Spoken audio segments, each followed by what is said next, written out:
In this video, I want to talk about the write-up for the Reactions and Reflexes lab and just sort of give you some basic guidance that could get you going on it. Now, if you actually go into your lab book, you'll see that we do have, near the end of that particular lab, there are some notes about the lab report. Now, we're going to follow the general guidelines here, but I think some comments need to be said about how we're going to do it. Now, in the back of the lab book, it presents sort of the rundown to the sections you need and what should go in the appropriate sections. But let's talk a bit about this particular lab. So you will need an introduction, and the introduction really should be giving us a real, a good background as to things like reflexes. And I think this write-up here does it justice. So the background information should include material involved in the basic process of signal transmission in the central and peripheral nervous system, the effects of myelination, tell us a bit about synaptic connections, also some information on sensory processing, etc. Now remember, you get to hand this in near the end of the semester, so we're going to go through some of the stuff over the next few weeks that you could then sort of tie into this. Now,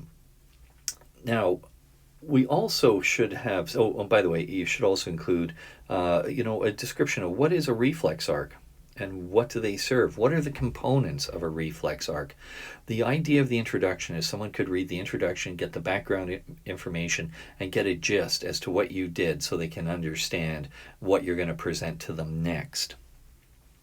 Now, for the results, this is an interesting lab because we don't just do one experiment. We did basically one experiment where there were some conditions, and that was reaction time, where we did the auditory, we did the visual, we did the tactile, and each one of those could have potentially different outcomes. So that's sort of the biggest thing you're going to talk about in your results and your discussion is how did it vary between those three conditions? Why did it vary? That will be in the discussion. Now, we also did other things which were much more qualitative. We didn't measure it, right? Whereas the reaction time we were able to measure with that ruler, so it was quantitative. So there was qualitative things such as the patellar reflex, the Babinski reflex, all of those. So for everything else other than the reaction time with the ruler, I think you could take an approach. And for your results, I would almost break it down this way, is that I would basically, name the thing you did, like Babinski. And then under that, you could break it down quite easily in an organized way and basically cover, what you did, what you found, sort of your data, right?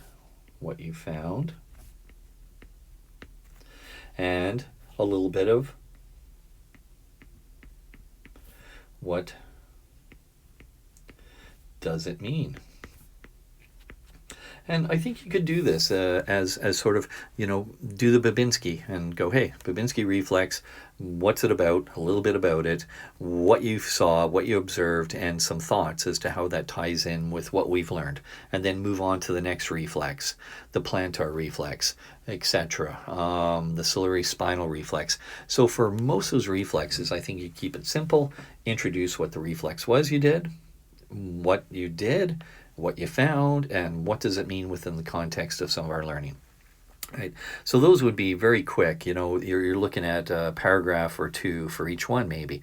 So one or two would fill a page. Now, don't get too short with the words, right? We saw the leg move, right? Well, we want more description than that. And this is why you have the whole semester or the rest of the semester to put this together, because you have the chance to ask me, hey, this is what I'm thinking of doing. Does it work? Do you have any advice? Now, the one where we did do the conditions, which was looking at the comparing the auditory, visual, and tactile reaction times, this is where we actually have data, right? Hard data numbers based on that ruler. Now, the book does suggest that you provide it as a bar graph, and I think that's a good way to do it, is you can put them all in as bar graphs. Now, one thing to consider, that often this lab, people will group their data together, but I think, as we just talked about in class, it's much better, I think, just to stay with your group's data, just because not every group did the same experiment the exact same way, and I think it opens the possibility that you're comparing apples and oranges. So really stick to your own data. So for your own data within your group, and now remember, you each have to write your own lab report. You could do it with a bar graph, and where you show the differences between the auditory, visual, and tactile. Then you also have to talk about, what does it mean at some point? Okay, now here it asks you to mark your own personal value on this range. Well, you did not use other groups' data, so of course that doesn't apply. So read through here. This is your data. Use this as a guideline and put together your results. Now, for the discussion, because you should follow up with a discussion, this is where you interpret. Now, results are about saying, here's my data, right? But you don't necessarily explain in general for most things why it occurred. Now, I know I just told you that for all the other conditions like Babinski, etc., you could do that, right? For the one that's tactile, I think we'd have a discussion about it. So we'll talk in class about some of the ways we could possibly structure this. But I think these questions are really good questions to consider when you're going through looking at your data. Okay, now we will talk later on about hypotheses. You should have a hypothesis. Hey, what should be faster and why? Should a tactile clue be faster than an auditory versus a visual? You should have some idea of what you think is going to happen, which is your hypothesis, and then come back and say, hey, it agreed with my hypothesis. Also, relate your results to the background information in your introduction. Relate your results to the real world. You could make some comments on that. Would training make an effect? If I did this 5 hours a day for 10 days, would I possibly get better doing this? So I think these are really good questions that you could spend some time on. Now, these questions are really tied in with that one condition, which was the reactions ruler, where you did the 3 different sets, where you did the tactile, the visual, and also the auditory. I wouldn't ask you to really do this for every other of the things like the Babinski and the Plantar, etc. As I said with those, you can just make like a mini lab report for each one of those and put it in here where you say, hey, Babinski, this is what I did, this is what I saw or observed, and this is what I think it means, right? So those you can make very quick in this. These really are about that one condition. Okay, so hopefully that helps you. Now, this is your data, right?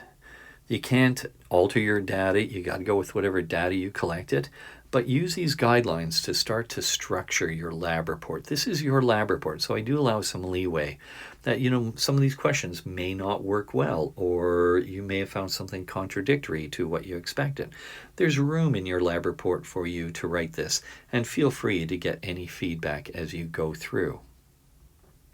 Okay, I'm going to leave it there. We will talk about this briefly in class, and get started in your lab report early. And if you get stuck, get some feedback and some direction.